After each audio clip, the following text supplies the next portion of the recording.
నేత్రములు పరిశుద్ధంగా ఉండాలి, వాటితో చూడకూడదు చూడొద్దు బేటా అని దేవుడు చెప్పాడు. ఈరోజు సెల్ ఫోన్ నీకు అందుబాటులోకి వచ్చింది, పర్సనల్ లైఫ్ నీకుంది. నాకు తెలుసు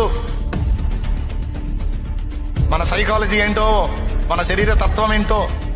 నీ పర్సనల్ లైఫ్ లో నీవు రహస్యమందు ఉన్నప్పుడు, నువ్వు ఒక్కడిగా ఉన్నప్పుడు నీ సెల్ ఓపెన్ చేసి నువ్వేం చూస్తున్నావు అమ్మా, నువ్వేం చూస్తున్నావయ్యా, అది నీకు నీ మనస్సాక్షిగా నా దేవుడికే తెలుసు.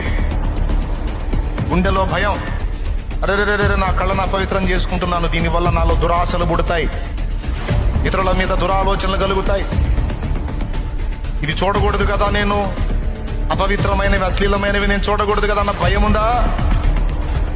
ఏమనుకుంటున్నారు తెలుసా? దేవుడికి అన్ని తెలుసులే, శరీర బలహీనమని తెలుసులే, క్షమిస్తాళ్లే, కృపగలవాళ్లే, కనికరిస్తాళ్లే, ప్రభు బల దగ్గర ఒప్పుకుంటాలే. చాలా మంది ఎప్పుడు చెబుతున్నాడుగా, ఒప్పుకోండి క్షమిస్తాడు, ఒప్పుకోండి క్షమిస్తాడని. చేయటం ఒప్పుకోవటం, చేయటం ఒప్పుకోవటం, అదే అలవాటుగా మారిపోయింది. నీ ఇష్టం వచ్చినట్టు చేస్తావా శరీరంతో?